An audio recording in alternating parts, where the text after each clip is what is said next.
السلام علیکم دوستو دربار پر سناٹا طاری تھا۔ عرصہ بعد درباریوں نے ہرقل اعظم کو اتنے غصے اور جلال کی حالت میں دیکھا تھا۔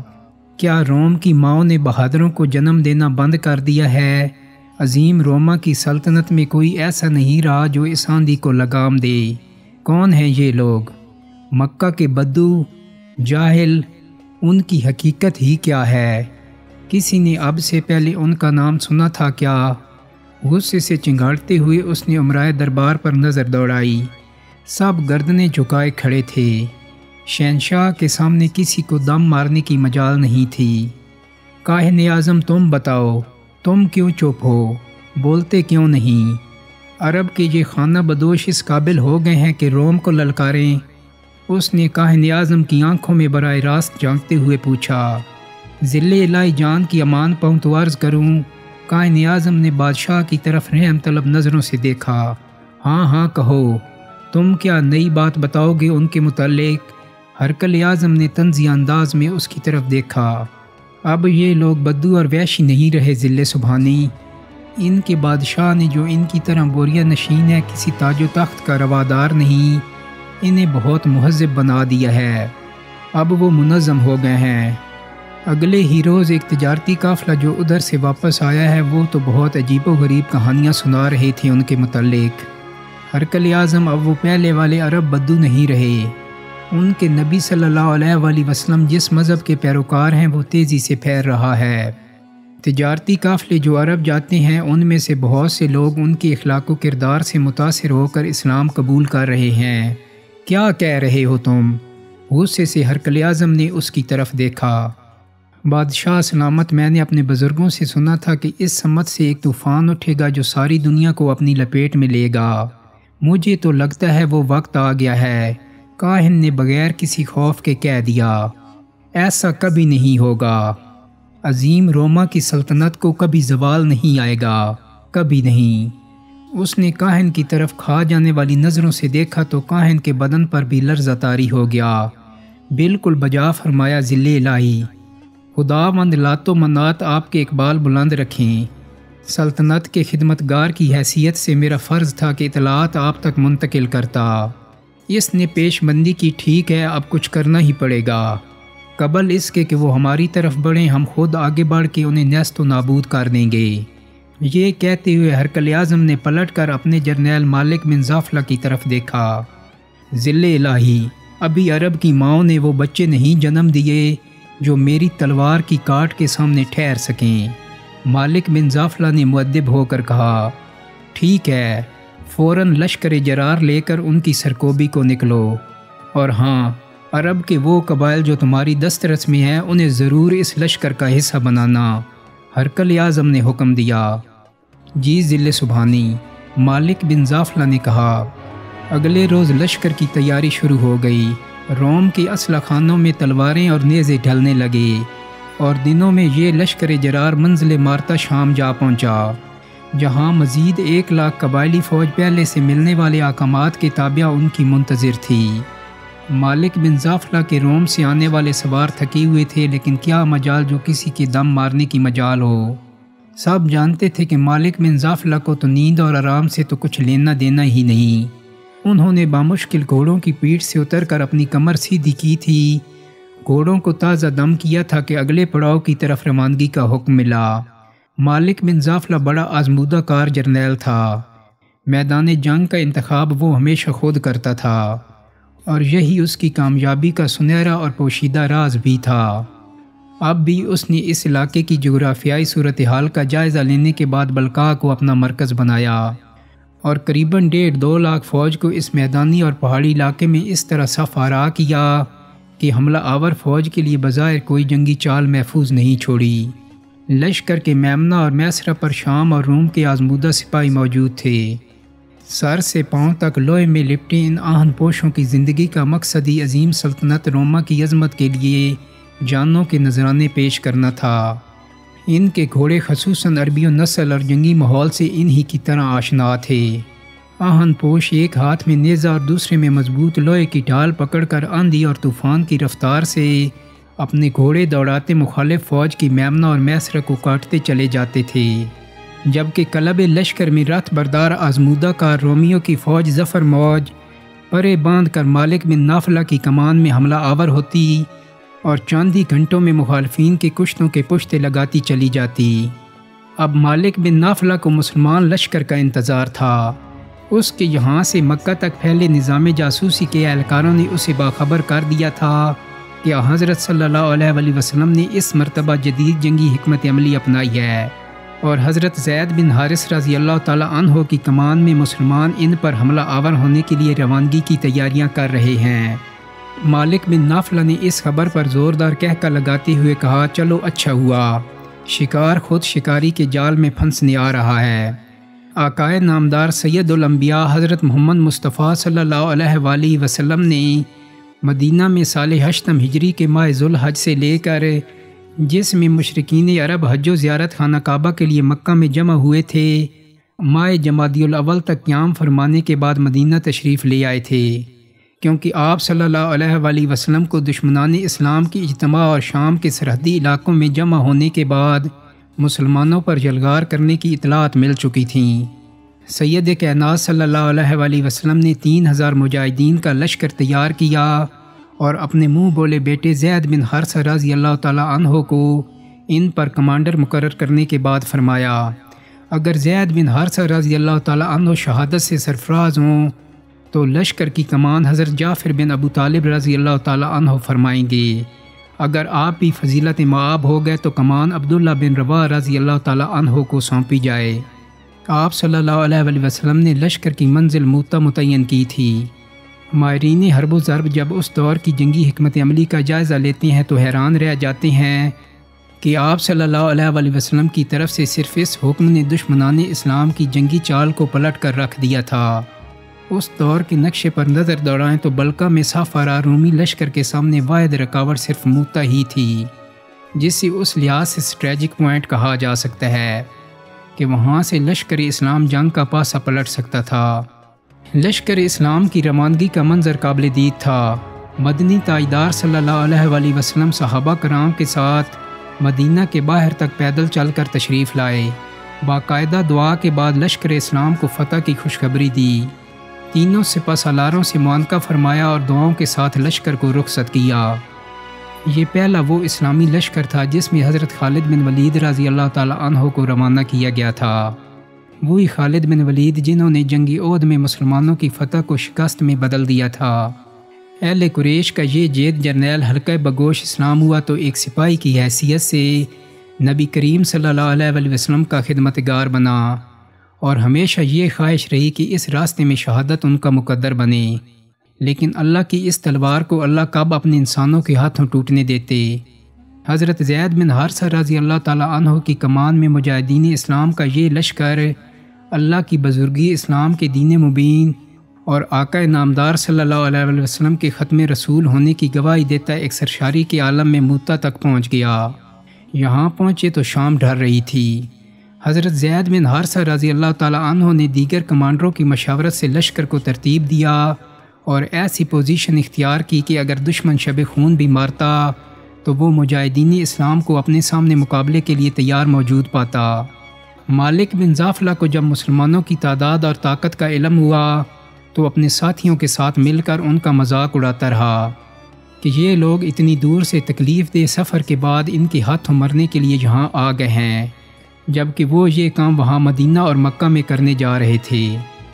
صبح دم بعد از نماز جب عبداللہ بن رواح رضی اللہ تعالیٰ عنہ نے جو مسلمانوں کے ہراول کی کمان کر رہے تھے اپنے سامنے اہم پوزیشنوں پر مورچہ زن لاکھوں کی تعداد میں رومی لشکر ان کے زرق برق لباس اور سامانی آتش واہن کو دیکھا تو ایک لمحے کو اپنی قلت اور دشمن کی کثرت کی فکر دامن گیر ہوئی۔ اپنے ساتھیوں کی طرف پلٹے اور کہا، کیا ہی اچھا ہو اگر کچھ سوار مدینہ واپس جائیں اور آقا صلی اللہ علیہ وآلہ وسلم کو رومیوں کے لشکر جرار کی خبر کریں۔ صحابہ رضی اللہ تعالی عنہ نے اس پر خاموشی اختیار کی۔ پھر ایک جید انصاری نے کہا کہ اللہ کی قسم جس کے قبضے میں ہماری جان ہے، ہم آقا محمد صلی اللہ علیہ وآلہ وسلم کے حکم کو اپنی جان سے قیمتی جانتے ہیں، ہمارا ایمان ہے ہمیں فتح ہوگی، کیونکہ ہمارے آقا صلی اللہ علیہ وآلہ وسلم کا کوئی حکم مصلحت سے خالی نہیں ہوتا۔ اگر فتح ہو گئی تو اللہ کا شکر بجا لائیں گے، اگر شہادت ہی ہمارا مقدر ہے تو اس سے بڑھ کر دوسری سعادت اور کیا ہو سکتی ہے۔ رومیوں کا لشکر اتنا بڑا تھا کہ جہاں تک انسانی نظر کام کرتی ہر طرف آن پوش لشکری اور سامان حرب و ضرب دکھائی دیتا تھا۔ کسی نے لشکر میں شامل معروف صحابی حضرت ابو ہریرہ رضی اللہ تعالیٰ عنہ سے پوچھا، آپ نے اس سے پہلے کبھی اتنا بڑا لشکر دیکھا ہے؟ حضرت ابو ہریرہ رضی اللہ تعالیٰ عنہ نے فرمایا، میں نے غزوہ بدر میں شرکت کی تھی جب مشرکین مکہ ہم سے تعداد میں کئی گنا زیادہ تھے، لیکن اتنا بڑا لشکر ہمارے ساتھ پہلے کبھی مقابل نہیں ہوا جتنا آج دیکھ رہا ہوں۔ اگر تم بدر میں ہمارے ساتھ ہوتے تو جان لیتے کہ ہم دشمن کی کثرت تعداد کو کبھی خاطر میں نہیں لاتے۔ حضرت زید بن حارثہ رضی اللہ تعالیٰ عنہ نے اللہ کی عظمت کا اعلان کرتے ہوئے لشکر کو بلقاء کے نزدیک شارف کے بالکل سامنے ترتیب دیا۔ میسرہ پر انصار کے چند جرنیل عبید بن مالک تھے۔ میمنہ پر بنی ازرہ کے کتبہ نے کمان سنبھالی، جن کے ساتھ حضرت خالد بن ولید اور ان کے جانثار ساتھی حملہ آور ہونے کے لیے بالکل تیار کھڑے تھے۔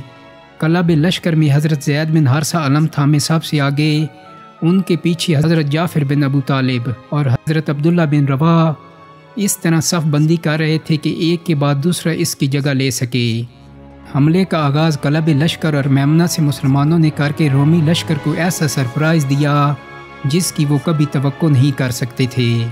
میمنہ سے حضرت خالد بن ولید اپنے ساتھیوں کے ساتھ آگے بڑھے اور اپنی شمشیر تابعدار سے کشتوں کے پشتے لگاتے رومی لشکر کو گاجر مولی کی طرح کاٹتے جنگی ترتیب کے مطابق اپنے سالار اعلیٰ حضرت زید بن حارثہ کی مدد کو قلب کی طرف سمٹ رہے تھے کہ حضرت زید بن حارثہ جو رومی لشکر کو کاٹتے مالک بن رافلہ کے بالکل نزدیک پہنچ چکے تھے، جب اس نے چیخ و پکار کر کے اپنے ساتھیوں کو للکارا اور درجنوں نیزہ بردار حضرت زید بن حارثہ پر حملہ آور ہوئے تو جان فروشی کی عظیم روایت قائم کرتے ہوئے آپ نے جام شہادت دشمن لشکر کے بالکل قلب میں پہنچ کر نوش کیا۔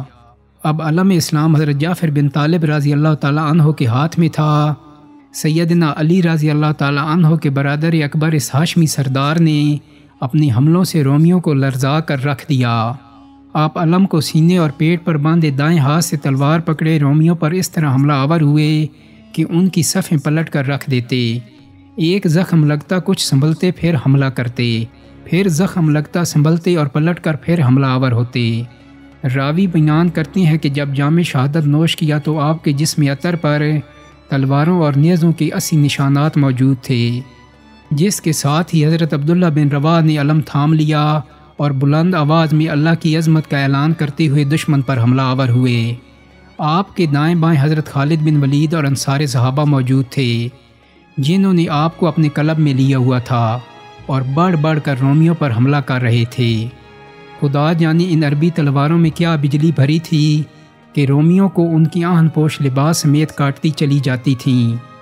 حضرت عبداللہ بن رواحہ اس دلیری سے لڑے کہ رومیوں پر دہشت طاری ہو گئی۔ ان کے لشکر کے ساتھ موجودہ مغینائیں اونچی آواز میں رجز پڑھ کر انہیں جوش دلاتی، ان کی غیرت کو للکارتی اور انہیں تانا دے رہی تھیں کہ تم ہزاروں لاکھوں کی تعداد میں ان مٹھی بھر مسلمانوں کو ختم کیوں نہیں کر دیتے۔ عبداللہ بن رواحہ نے جذبہ شوق شہادت سے مکمل ایمانی شدت کے ساتھ ہرکل کے لشکر کے نیزہ برداروں پر حملہ کیا، جو رومی لشکر کے سب سے بڑے سورما سمجھے جاتے تھے۔ عبداللہ بن رواحہ عربی اشعار پڑھتے انہیں دین اسلام اور اپنے نبی کریم صلی اللہ علیہ وسلم کی عظمت اور نبوت پر گواہی دیتے قلب لشکر میں موجود تھے جب مالک بن نافلہ کے خصوصی دستوں کے سینکڑوں نیزہ برداروں نے آپ پر حملہ کیا اور آپ جام شہادت نوش کر گئے۔ آپ شہید ہوئے تو بنی اجلان کے جانثار جو آپ کے دائیں بائیں موجود تھے ان میں سے حضرت ثابت بن اکرام رضی اللہ تعالیٰ عنہ نے علم تھام لیا اور با آواز بلند پکارے، مسلمانوں اب تم رسول اللہ صلی اللہ علیہ وسلم کے حکم کے مطابق جسے چاہو اپنا سردار مقرر کر لو۔ دوستو، یہی وہ معرکہ تھا جس کے پل پل کی خبر رسول عربی صلی اللہ علیہ وسلم اپنے جانثاروں کو مدینہ طیبہ میں کھڑے ارشاد فرما رہے تھے کہ اب زید بن حارثہ رضی اللہ تعالیٰ عنہ جام شہادت نوش کر چکے، اب علم جعفر بن ابی طالب کے ہاتھ ہے، اب میرا یہ عاشق بھی بحضور پروردگار پہنچا، اب علم عبداللہ بن رواحہ کے پاس ہے، اب میرا یہ عاشق بھی میں شہادت سے مخمور ہوا۔ مجمع عشاق بیتابی سے فرمان مصطفیٰ صلی اللہ علیہ وسلم کا منتظر ہے کہ خدایا کون خوش نصیب ہے جسے اصحاب رسول صلی اللہ علیہ وسلم اپنا سالار مقرر کرتے ہیں۔ ہر نظر چہرہ مصطفیٰ صلی اللہ علیہ وسلم پر ہے، آنکھیں زیارت سے پرنور، قلب رفاقت سے معمور، جبکہ کان ارشاد اور نوید فتح سننے کے منتظر۔ ارشاد ہوتا ہے، جانتے ہو اب علم کس نے تھام لیا؟ عرض کرتی ہیں اللہ جل شانہ اور اس کا رسول صلی اللہ علیہ وسلم بہتر جانتے ہیں۔ ہمارے ماں باپ آپ پر قربان یا رسول اللہ صلی اللہ علیہ وسلم۔ آپ ارشاد فرمائیے۔ فرمایا سیف من سیف اللہ، اللہ کی تلواروں میں سے ایک تلوار جسے کوئی توڑ نہیں سکے گا، جس کے مقدر میں ایک شکست بھی نہیں لکھی گئی، جس کی امامہ کی تہوں میں کالی کملی والے کے منہ مبارک ضمانت فتح کے طور پر موجود ہوں گے، جس کے قدموں میں ہیبت کسرہ پامال ہوگی، جس کی للکار کیسر و کسرہ کے محلات کو لرزہ براندام کر دے گی، جس کا نام رہتی دنیا تک فتح اسلام کا استعارہ بن جائے گا۔ دوران جنگ مشاورت سے صحابہ کرام رضی اللہ تعالیٰ عنہ نے حضرت خالد بن ولید کو یہ اعزاز بخشا۔ آپ نے اس سے پہلے کبھی اسلامی لشکر کی کمانڈ نہیں کی تھی، پہلے انکساری کا مظاہرہ کیا اور فرمایا، میں آپ کے سپاہی کی حیثیت سے شہادت کو اپنے لیے زیادہ بڑا اعزاز جانتا ہوں۔ لیکن کچھ صحابہ نے جو ان کی شجاعت اور دلیرانہ خاصیت کا ادراک رکھتے تھے اصرار کیا اور آپ کو اسلامی لشکر کا کمانڈر بننے پر آمادہ کر لیا۔ حضرت خالد بن ولید کے کمان سنبھالتے ہی جنگ کا پاسا پلٹنے لگا۔